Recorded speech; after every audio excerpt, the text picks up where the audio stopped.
Hello everyone and welcome to another recap for the road to National Master. This is the second round of the 2025 Minnesota Open. In round number 1, we got to win against a National Master. He ran out of time. But for round 2, let's just get right into it, right? I got to play it against another National Master. So round 2, another National Master against Charles Hua. And yeah, I got the chance to play the white pieces again. And for this tournament, as I mentioned before, I'm gonna start with knight f3. So I did, and this gives me flexibility in round number 1. After playing this, I got to play a line of a Collet system transposition, right? But here my opponent goes with knight f6. So now I'm going into a symmetrical structure. So this gives me opportunity to play d4, maybe going for some Queen's Gambit, maybe going for some London with h3. So my opponent goes for a King's Indian defense. After g6, now, a long time ago, I think I'm not sure if it's my second PET video or third, I think it's probably the third one. I got to play this line versus Kaustubh Kodihale. He's now a National Master, and he was like 1900 or something back then. And I played this line of the London with h3 against this setup of g6 and then bishop g7. And you can watch that video. I'll try to tag that video here at the end screen or in the little card here. But that game, I was winning against him, and it ended in a draw. So because of that experience, I decided to go again with the line of bishop f4 and then h3. I think against Kodihale I went h3 first, and then I went for bishop f4 to prevent any knight attack, right? But here my opponent just goes bishop g7, and now I go for h3, and then after castles, e3, and we're just going for a London setup, right? So d6, that gives me an idea that my opponent at one point wants to go for the d5 push. He just needs to set it up, maybe with knight here, rook there, and then go for the e5 push. So I just developed my bishop on e2, and I move it to e2 just because whenever I bring the bishop here to d3, sometimes there are ideas of this, and then you bring your bishop back, and then your pieces get forked. So just to avoid any of that nonsense, I just put the bishop there on e2 to not blunder that type of fork. My opponent goes with e6. Now I just develop my other knight, and then after queen there, I just castle, and now I can go for some plans of maybe going to, like for this pawn, maybe like c4, or if I want to play more conservative, maybe c3 and then queen b3 at one point. But my opponent going for this little push of e6, it gives me some, I don't know, motivation that I can do well against him, right? So he's playing very suspicious, but that's what stronger players do, right? They have to play a little bit risky or a little bit suspicious because they can capitalize on your mistakes, right? Of the mistakes of lower rated opponents. So here, I just go after the knight development. I just go for this conservative approach. Maybe it would have been better to just go for this idea and then maybe queen b3. Let's look at the line here. Actually, c3 is the second best move. It says the first best move is just develop the rook, so not too bad. Now we go for c3, and then we go for this push. Here I capture only once. I cannot really capture any other times because there are more people that are pieces that defend the square. So I just, instead of bringing my bishop to h2, I am annoying, putting the bishop here, pinning the knight to the queen. Now, this move b6 caught me by surprise because now I feel like I can develop my queen to c2. This move gives me the idea that my opponent doesn't want to bring the bishop here to f5, but instead just wants to fianchetto the bishop. So I have a good square here on the queen that cannot be challenged by the bishop in the future on f5. So after bishop development, now I just develop my rooks. And something I've been noticing lately, let's go back, and it says the best move here is a4. I played it later on in the game, and that's the only move that apparently keeps the advantage for the white pieces. Just h4 and go undermine this pawn on b6 with this push. And something that I've been noticing a lot with my games and the games from masters is that they don't move the F rook first. I've noticed that they move the A rook first and then the F rook just goes to E1. I like to move this rook here first, but I maybe need to stop doing that just because I guess this rook is just better here on E1 and this other one here on D1. I like to do this to like bring my bishop here and like, you know, and there, and maybe like knight there and maybe knight here. And then this rook, I like to have it behind my pushed pawns on the A file. But I need to probably change that approach because I want to get better, right? I need to start playing like the strong players. So, okay, my opponent goes with this move, which actually I was surprised by because now the F rook is just pretty stuck. So let me turn off my phone.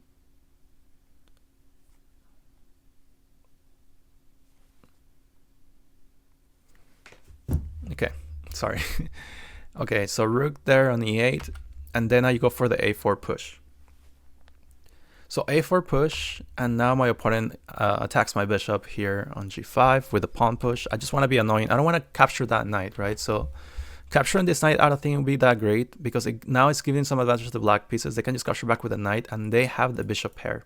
And both bishops have nice diagonals at one point they're going to open up, right? So I don't want to give up that bishop for no reason.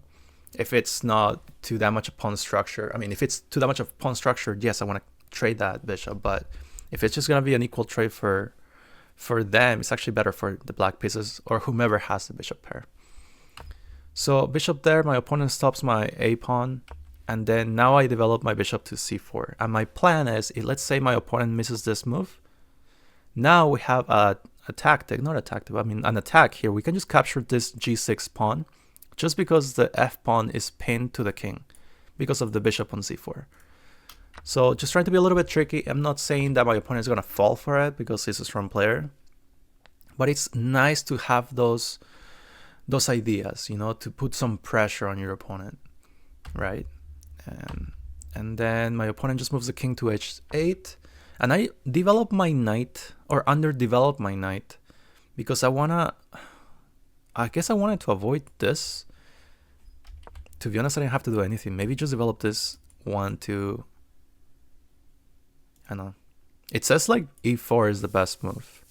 E4 is the best move, but also I was thinking maybe there's like knight attacking this pawn. I have to now put my pieces on these squares defending this because there's multiple attackers. But not that the knight can capture because I just captured the queen, right? So maybe it would be like something like G5 and then bishop here, and then they have ideas of keep adding more pressure onto this pawn. So I didn't want to go into that line because I feel like I'm just putting myself in an uncomfortable position. But I decided to move the knight here to maybe reroute the knight to other squares. To be honest, I don't remember why I did this. Maybe it's to like add some attack. To be honest, I don't know. I don't know why I moved the knight there, to be honest. But after this move, I bring my bishop back. My opponent attacks my bishop, and here the best move is just to bring the bishop back. Obviously, in the King's Indian, the idea of the King's Indian is that you want to always push your F pawn. And the plan on this opening for the black pieces is that they want to push all the pawns in front of your king to go for an attack. A same side attack of the king, right? So they're just going with no fear, going for a, a ridiculous attack, and it's all good though. So I defend my bishop like this, because if my knight captures my bishop, I think I just capture back with the knight, and the advantage goes back to the white pieces because that was the only active piece for the black pieces, right? And now I'm ready to go for a fork here on the dark square bishop and the queen. So I think this is an amazing position for the white pieces. So I go for this defense, and my opponent goes for the F5 push. As I mentioned, you know, King's Indian, you want to go for the same side of your king. You want to push those pawns forward and go for an attack. Here, I was in this position. I really wanted to go for an idea where I attack this knight and then this knight, but it doesn't. One move here doesn't really work, right? Because if I bring the queen here, imagine, or in a magical square, I don't even know. Then it's not possible here. So I was planning maybe like bring the queen here to attack this knight, but then rook here, and then I just move my queen here, and then this knight moves or captures. I don't know. So I just decided to go for this move, just queen e2. Not the best move apparently, but my opponent just went with the knight back there. After I bring my bishop to h2, because I just wanted to prevent any f4 push, and I have to capture or something, I still have to move my bishop anyway. My opponent went with knight e4. Here, I want to trade this bishop, this is a very strong bishop, the bishop on b7. So I go for this move, bishop d5. My opponent captures, and let's go back real quick, because let's say, what if my opponent goes with c6, because they want to keep this light square bishop? I would capture this knight on e4. That was my plan, because now they're double pawns, and this bishop has to develop like this into nothing, you know? So that will be very good for me. So here my opponent just captures, and here after the move queen e6, what would you consider to be the best move? So here there's only one move, although like this is like -1 almost. I want you to pause the video and try to find the best square for the rook. I guess to keep the advantage at still -1 almost. Just pause it. I'm gonna proceed with the explanation, but in my head, like a natural move would be to bring the rook to d1, right? But this would be a mistake, because now you have knight dc5, and you don't have a really good square for this rook. Anywhere you bring the rook, it's attacked by the knight or by a pawn. So this pawn is covering here, this knight's covering here. So these squares are taken, these squares are taken by all these pieces, and they have a threat of going with c6. So c6 just kind of traps the rook, and you will be down the exchange. So that's a natural move, right? That's why you have to find the rook d d1. So just bring the rook all the way back, so you're not down the exchange. My opponent develops the knight, and here I know that my opponent wants to go for the b3 square, and I'm okay if my opponent infiltrates with the knight, and if he wants a queen trade, that's perfect. But I would just try to like block this one, especially because if my opponent just goes with knight there, I just bring the rook to a3, attacking this guy, so he just has to go back. Or maybe go here. No, just bring the b knight back. That's it. So it doesn't do anything, right? So I go here, blocking or protecting that b3 square. And here my opponent offers a rook trade. I take the first one, and I don't go for a second rook trade. Instead, I go for b4, kicking the knight away. The knight goes to a6. And here, I think the best move, it says to go g4. I didn't go for that. I went for this move, which is actually the 5th best move, which is not the best move. So takes, and then I go for the push on c4. My plan was I didn't want the queen to be here, because then it's hard for me to defend these pawns, especially if you can somehow bring more pieces to attack this pawn. Like maybe somehow bring this knight, or this knight, bring him to these squares and put more pressure. And at one point go for e4 and have even more pressure with the bishop. So to avoid all that, I decided to push this pawn to c4. The problem with this is that now, like this pawn was covering b4, right? It was covered before and after. So my opponent goes with knight b4. And here, I think probably the best move is just to bring the queen to c1, maybe, to still defend this pawn. But after making this move, I make this move relatively fast, and I totally miss that my opponent has knight c5. Here I said, you know what, okay, I'll just go queen a3. My opponent's just gonna capture the pawn, and I'm just gonna activate my rook, so I can give away one pawn for activity, right? Because then I can try to target this pawn. I can try to do things maybe like knight here and attack this pawn. Things like that. So I can try to activate some pieces. But my opponent played the move e4. So he did like an in-between move for me to move my rook, because now the bishop is attacking the rook. As you can see by the evaluation bar, after this advantage of -3 almost drops to advantage for the white pieces. Now, you'll have to pause the video to find the best sequence, and this is actually the only move that gives the advantage to the white pieces. Because if you make any other move, the advantage goes back to -3 almost. Every other move brings it back to -3. You only have one move and one sequence to follow to keep the advantage for the white pieces. Pause the video and try to find it. And take your time, by the way. Okay, I will continue with the explanation right now. So you need to pause the video if you don't want to hear it yet. Our rook is under attack by the bishop. In chess, we tend to react to what we see. If we see something being attacked, we play defensive and we make that move to like get certain pieces out of the threat, right? So here a very common or normal move would be to bring the rook here to c1. Like rook c1, if you make this move, it brings advantage back to the black pieces. As again, every move is advantage to the black pieces except one move. And you have to find the counter attack bishop takes c7. Bishop takes c7, I think I would put this as a great move, very important move. I'm not sure if like chess.com marks it as a brilliant or not. The whole idea of this move is that if your opponent captures your rook on c1, because of the diagonal with the king, you have this capture first with check. And there are no pieces that can block this other than not being defended. So after the king moves somewhere, now you can capture the rook for free. So you will be up a piece. And you still have pressure on the a5 pawn, right? So after this move, my opponent went with rook c8, attacking my bishop. Now, you need to find, again, one move that only wins the game. This is the second chess exercise here. Find the move that wins or that keeps the advantage to the white pieces. Every other move brings the advantage to the black pieces with -2 to -4. Only one move. Now, okay.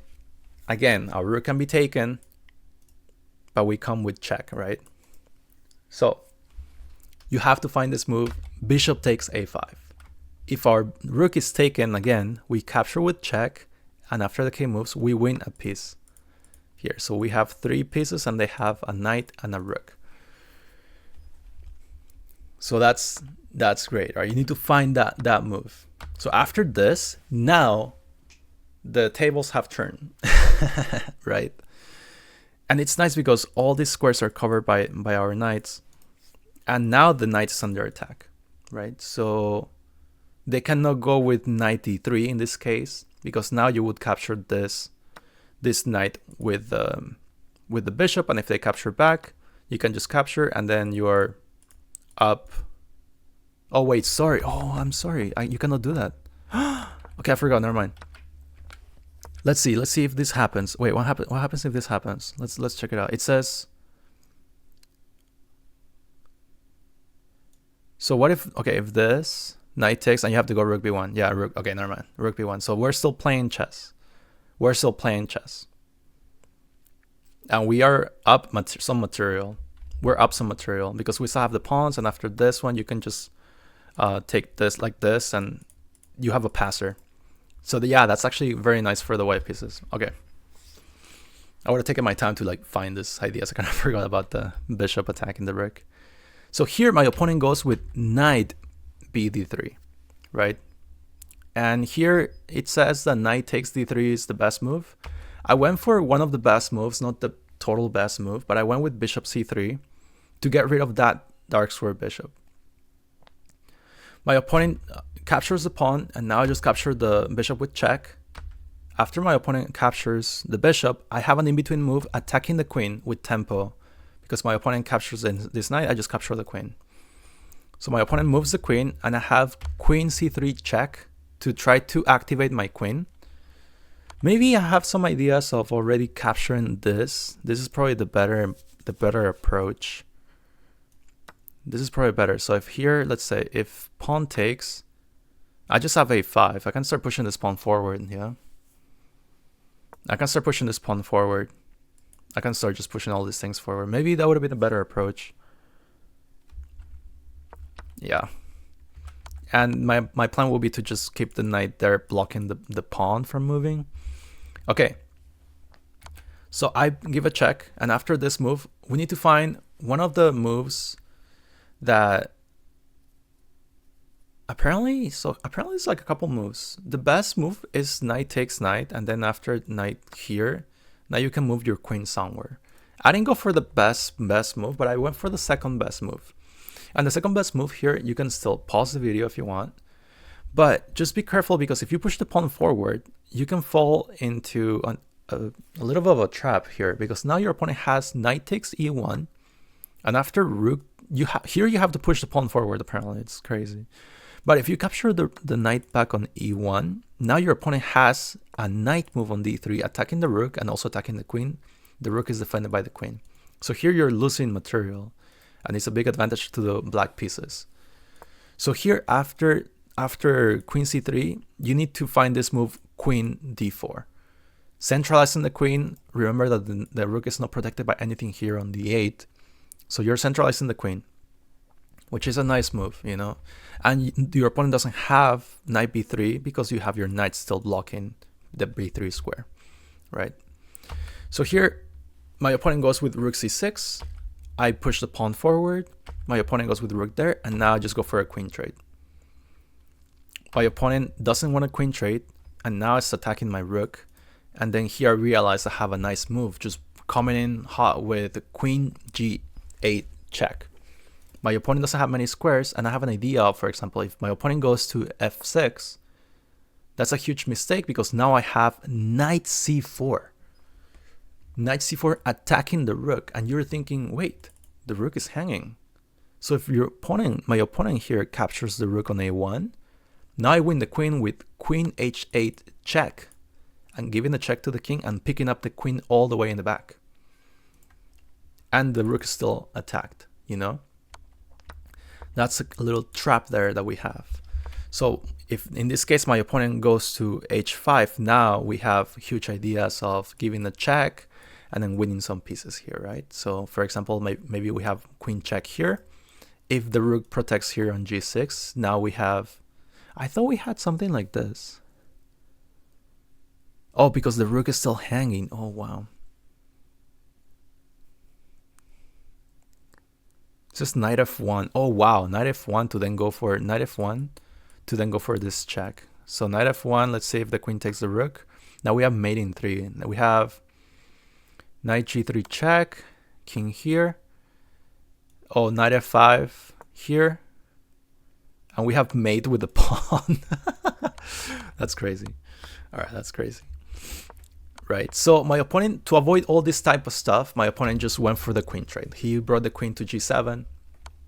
I took, and here I just traded the knight. My opponent captured with the rook to activate the rook a little bit. And here the best move is to bring the knight to c4. But what I didn't like about this move is that I allowed my opponent to bring the knight to b3, which attacks the rook and attacks the pawn. I guess it's not bad, because I guess I can have rook. Where the heck do I go? Rook a3 even? Rook a3 is fine. And maybe after this, what do I have? Knight. Okay, I guess I can move my knight and stuff. So I didn't like the knight coming to b3, attacking my rook and my pawn at the same time. So I just went with the simple move rook a2, still protecting, like keeping a knight here and also defending my knight. My opponent goes with the f push, and I just capture one and bring my king next one. He just wants to create a pass pawn on the e file. Takes, and I just bring the knight to f3. Here we have to be precise to keep some advantage here. We're winning, but we need to prove it, right? So here I go for this idea. After knight e4, I go with king e2. And you may be thinking, now your opponent can just give you a fork, right? Forking the king and the rook, but you can just capture the rook as well, right? So after this capture, you have a very crazy move, which is king c4, and the knight doesn't have any good squares. Whenever this pawn is pushed forward, you can always sacrifice your knight for it, because there's nothing that can stop the promotion of the a pawn. So if the knight goes with something like this, you can just go here, and start pushing the pawn forward, right?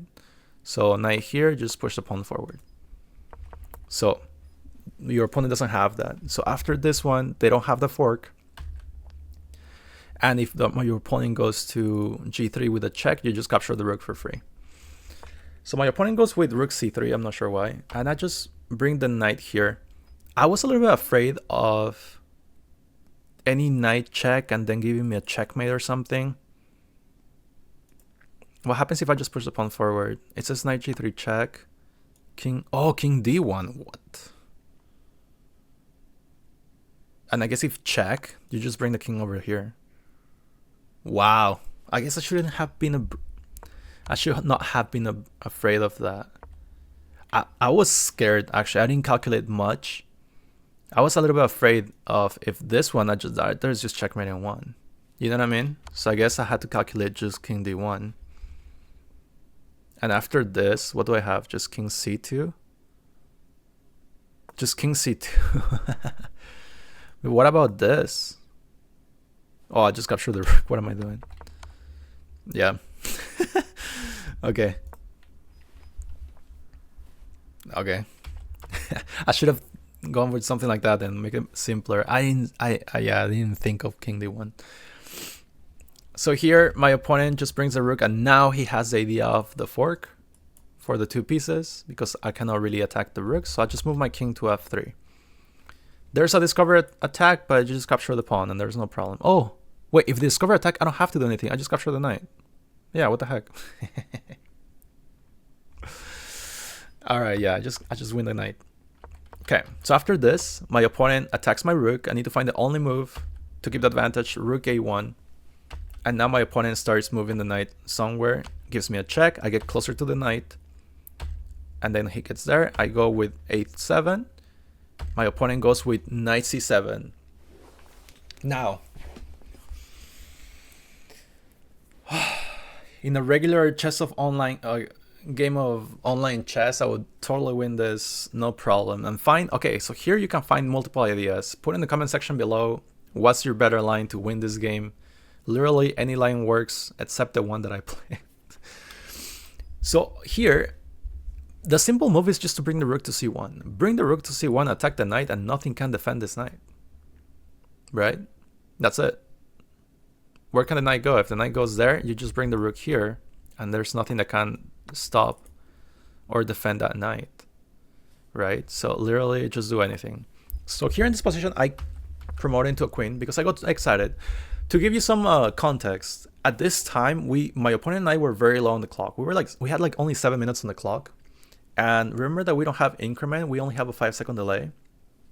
So we're both down on the clock. And I just wanted to simplify the position even more, but it was the wrong approach, right? So here, if anything, I have this move. Just bring the king here, probably. But if I went for this approach of promoting to a queen, right? Here my opponent captures the queen, and I only have one move that... I have a move that wins the game and keeps a very nice advantage. The only move is not to capture the knight.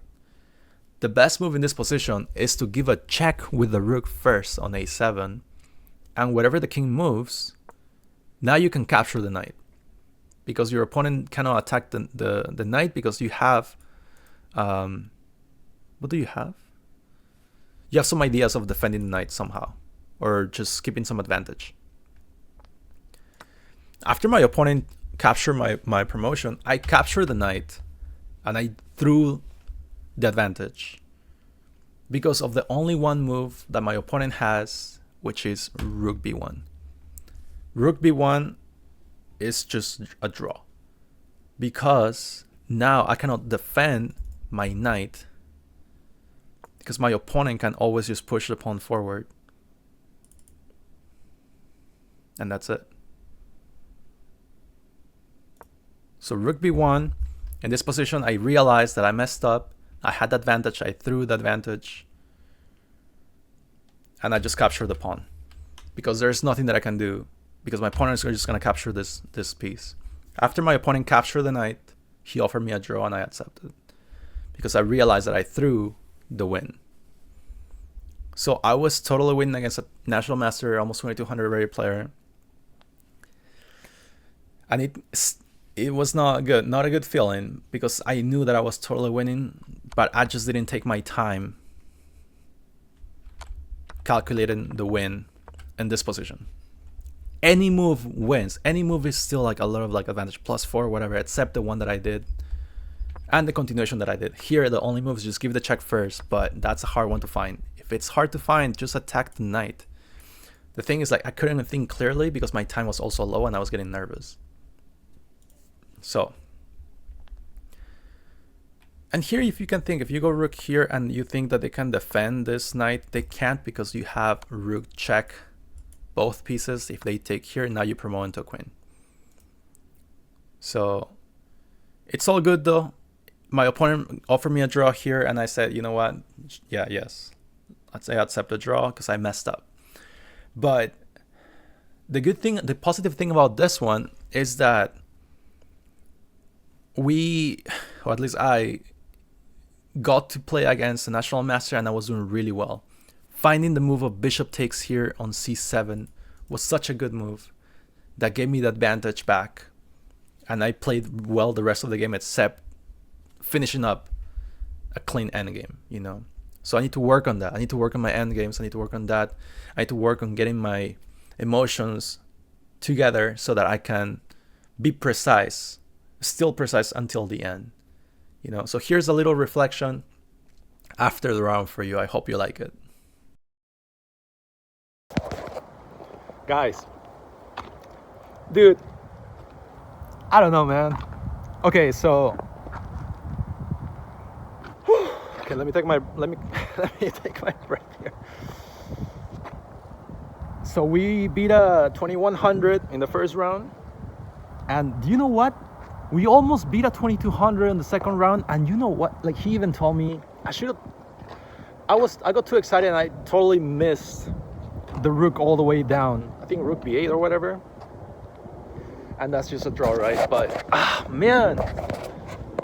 And he even said, like, just walk your king all the way up, and there's nothing that can stop that promotion. And I should have done that. I should have taken my time. At the end, we only had like 8 minutes on the clock or so. So, I mean, I had some time, but I was kind of tired. I was like ready to like give or offer a draw 1 point, but also you don't want to offer a draw against a high-rated opponent because they're not going to accept that, right? So at the end, he just offered me the draw after he captured my knight. I just let my knight's going to fall. I was thinking about like bringing my rook to, it was just too fancy, you know? So that's just a draw. That's just a draw. And I messed up. It was totally winning probably. Like, if I see the evaluation bar, I haven't seen the game yet, but if I see the eval, it's very high. And I just have to bring my king in. I just have to walk my king up, defend that pawn. There's nothing that can stop the promotion. The rook can never move because I just promote into queen. And that's it.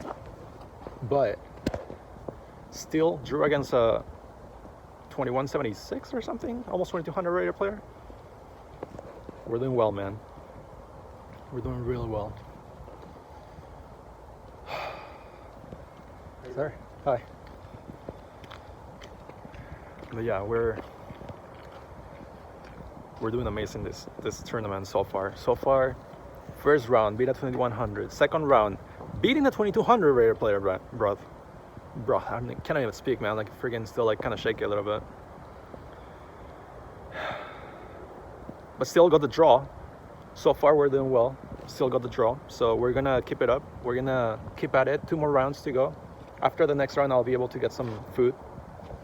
Or I'm not sure. I think, yeah, we have a little bit of a longer break between the rounds. So just keep at it, man. Hi. Just keep at it. All right, guys. I'll see you for round number 3. Okay. We're keeping the dream alive. We're going for that title, bro. We're going for that title, man. Let's go.